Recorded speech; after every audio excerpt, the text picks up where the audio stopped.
Hello everyone, I am Shubhangi. Welcome to Script and Science. So today we will see the rabbit pyrogen test. Rabbit pyrogen test क्या होती है आज हम देखेंगे. Pyrogen test या rabbit test ये दोनों नाम उसके हैं. So starting with the what is meant by the pyrogen. Pyrogen are the substances that can cause or produce the fever. मतलब pyrogen ऐसे substance होते हैं जो कि cause कर सकते हैं हमें या produce कर सकते हैं fever. तो हम उसका मैकेनिज्म देखेंगे. तो मैकेनिज्म में क्या होता है, पहले पायरोजन जो होते हैं रिलीज स्टिमुलेट करते हैं release of endogenous pyrogen act on the hypothalamus. वो हाइपोथैलेमस पे एक्ट होते हैं और इंक्रीज करते हैं body temperature. Okay, as per the definition they produce the fever, increase in body temperature. ठीक है. तो अभी ये टेस्ट करने के लिए हमें क्या क्या लगता है वो हम देखेंगे. तो टेस्ट के लिए हमें हेल्दी अडल्ट रैबिट चाहिए जिनका वेट बिटवीन 1.5 टू 3 kg होना चाहिए. ठीक है. And fasted before the test. उसके बाद हम देखेंगे procedure how it will be perform. So first of all क्या होता है कि जो सैंपल सॉल्यूशन है वो आईवी से इंजेक्ट करते हैं into the marginal year when और उससे उसके बाद टेम्परेचर रिकॉर्ड करते हैं रेक्टली. तो जब हम इंजेक्ट करते हैं ये सैंपल वो कैसे करते हैं किस हिसाब से करते हैं. तो टेस्ट सॉल्यूशन 10 ml फॉर पर केजी ऐसे इंजेक्ट करते हैं. तो अगर 2 kg होगा तो 20 ml हम इंजेक्ट करेंगे, राइट.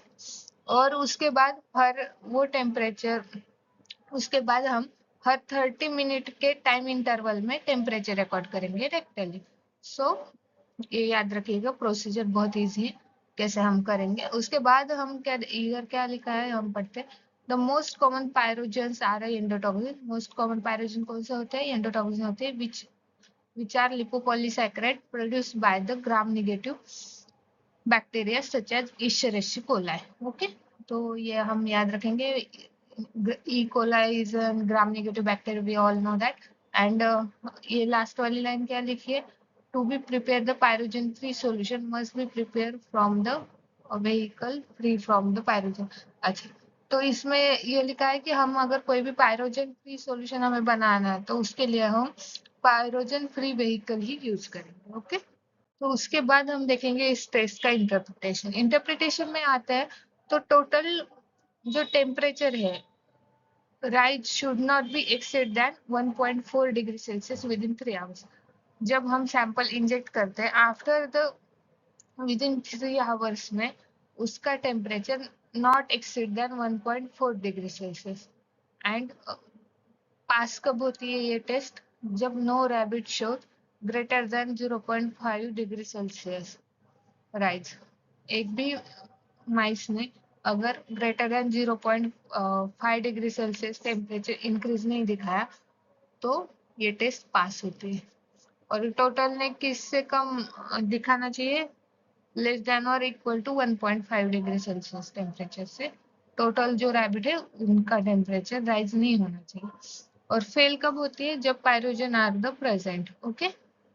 इसके बाद हम देखेंगे अगर हमें पायरोजन को किल करना है तो विच स्टरलाइजेशन मेथड हम यूज करेंगे, कौन सी वाली. तो ड्राई हीट स्टरलाइजेशन हम यूज करेंगे. उसमें 210 degree Celsius for 3 to 4 hour temperature हम रखेंगे. अगर हमने 210 डिग्री सेल्सियस पे ड्राई हीट स्टरलाइजेशन किया तो 3 to 4 आवर करेंगे. अगर 650 डिग्री सेल्सियस टेम्परेचर अगर रखा तो 60 सेकेंड में पायरोजन्स मर जाएंगे. ओके. उसके बाद हम देखेंगे इसकी लिमिटेशन क्या है इस पायरोजन टेस्ट की. इट इज एक्सपेंसिव है, टाइम कंज्यूमिंग है. हमने देखा बहुत टाइम लगता है ये टेस्ट पूरी कंडक्ट करने. तो उसके बाद इथिकल इशू है रैबिट का. हमें इस टेस्ट के लिए रैबिट चाहिए होंगे तो इथिकल इशू होंगे. तो उसके बाद आता है not sensitive to very low endotoxin level. Endotoxin level अगर बहुत ही कम मात्रा में है तो हम ये टेस्ट मतलब ये नॉट सेंसिटिव है, कम लेवल में ये नहीं डिटेक्ट कर रहा है. उसके बाद आते हैं दूसरी वाली टेस्ट में लाल टेस्ट. तो लाल टेस्ट का लॉन्ग फॉर्म जो है ल्यूमिनस एम्फियोसाइट लाइसेट टेस्ट, ये याद रखिएगा, ये एग्जाम में जरूर पूछा जाता है। ये टेस्ट कहाँ होते हैं? इन विट्रो टेस्ट है। जो पायरोजन टेस्ट थी वो हम रैबिट में कर रहे थे, मतलब इन विवो थी। तो इन विट्रो टेस्ट है, only detect the bacterial endotoxin using the blood extract of horseshoe crab. Horseshoe crab use करके, उसका ब्लड एक्सट्रैक्ट यूज करके बैक्टीरियल एंडोटॉक्सिन जो है वो डिटेक्ट कर सकते हैं। Within 5 to 10 time more sensitive than rabbit test. ये क्या है? मोर सेंसिटिव है, 5 to 10 times more sensitive than rabbit test. उसके बाद इसका बायोलॉजिकल सोर्स दिया है, वही है हॉर्सशू क्रैब। और amoebocyte cell contain the clotting enzymes. Okay, तो उसके बाद हम इसका मैकेनिज्म देखेंगे। अभी इसके मैकेनिज्म में क्या है, जो एंडोटॉक्सिन है वो एक्ट कर एक्टिवेट करते फैक्टर सी को। फैक्टर सी क्या करता है? एंजाइमेटिक कैस्केड को एक्टिवेट करता है और क्लॉट फॉर्मेशन होता है। अभी ये डिटेक्शन के, फाइनल डिटेक्शन के 3 मेथड्स है, वो हम आगे देखेंगे। उसमें एक तो क्लॉट फॉर्मेशन होता है, या फिर टर्बिडिटी दिखती है, या फिर कलर चेंज दिखती है सैंपल का। ओके, तो उसकी प्रोसीजर हम देखेंगे। प्रोसीजर में क्या है कि मिक्स करेंगे LAL reagent with the test sample. जो हमारा टेस्ट, हमें जिस भी सैंपल की टेस्ट करनी है वो सैंपल प्लस रिएजेंट हम मिक्स करेंगे, इंक्यूबेट करेंगे for 37 degree Celsius for 60 minute. ये याद रखना, कितने टेम्परेचर और कितना टाइम के लिए। और हमें क्या ऑब्जर्व होता है? Clot formation. ओके, तो हम अभी इसका इंटरप्रिटेशन कैसे करेंगे? अगर पॉजिटिव टेस्ट है तो film gel remain intact on inversion. अगर पॉजिटिव है तो जेल वैसे का वैसा रहेगा या क्लॉट फॉर्मेशन होगा, और अगर नेगेटिव है तो नो जेल, हमें जेल नहीं दिखेगा। ओके, तो इसके एप्लीकेशंस क्या है? Obviously water for injection, IV fluid, parenteral drug preparation, vaccine, medical devices, इन सब में हम लाल टेस्ट यूज कर सकते हैं, इसमें पायरोजन प्रेजेंट है या नहीं ये चेक करने के लिए। ठीक है, तो उसके बाद हम लाल टेस्ट के जो मेथड है डिटेक्शन के वो देखेंगे। तो gel clot method, turbidity method and chromogenic method. तो ये 3 डिफरेंट मेथड है। इसमें हम देखेंगे जेल फॉर्मेशन होता है कि नहीं एंड में। टर्बिडिटी में इंक्रीज टर्बिडिटी, ये आई थिंक इधर स्पेलिंग मिस्टेक होगी, आप चेक कर लीजिएगा। तो इसमें क्या है, टर्बिडिटी मेथड में फाइनल में इनिशियल एंड फाइनल टर्बिडिटी में चेंज होता है, फाइनल में ज्यादा टर्बिडिटी होती है। अगर क्रोनोजेनिक मेथड में कलर चेंज होता है। ये मोस्ट सेंसिटिव है, क्योंकि हम इसके लिए एनालिसिस के लिए स्पेक्ट्रोफोटोमेट्रिकल एनालिसिस से डिटेक्ट करती है, तो ये मोर सेंसिटिव है। तो ये उतना इम्पोर्टेंट नहीं है। उसके बाद हम लिमिटेशन देखेंगे। लिमिटेशन इम्पोर्टेंस है, डिटेक्ट्स तो ओनली एंडोटॉक्सिन। ओके, और can not detect the gram positive pyrogen, लेकिन पायरोजन टेस्ट में हम दोनों डिटेक्ट कर सकते थे। उसके बाद आते हैं डिफरेंस, देखते हैं pyrogen test and LAL test में। What is the basic different and important for the exam point of view. ठीक है, तो अभी इधर देखिए, ये पायरोजन टेस्ट है, ये है लाल टेस्ट। लाल टेस्ट का लॉन्ग फॉर्म याद रखिएगा। पायरोजन टेस्ट में हमने क्या यूज किया था? रैबिट।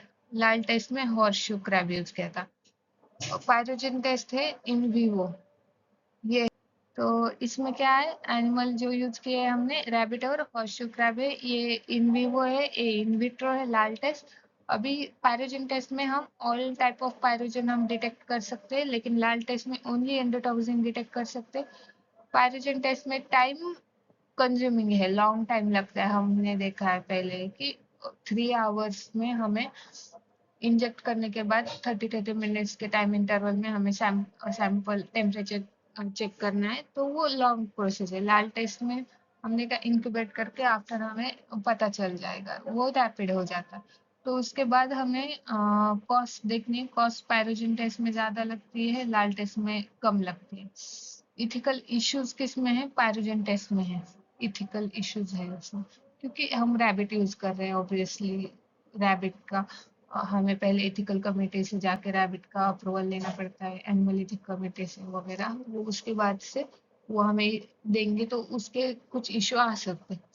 हम ज्यादा नहीं कर सकते parameter test. LAL test no animal test, उसमें एनिमल टेस्टिंग नहीं है क्योंकि इन विट्रो है, तो इसमें इथिकल इशू नहीं आएंगे। ये याद रखना point of view, exam point of view से। And thank you everyone to listen this patiently. अगर आपको कोई क्वेश्चन हो इसके रिलेटेड तो आप जरूर कमेंट में बोलिएगा। और आपको ये वीडियो पसंद आया होगा तो लाइक, सब्सक्राइब और शेयर करिएगा। Thank you very much.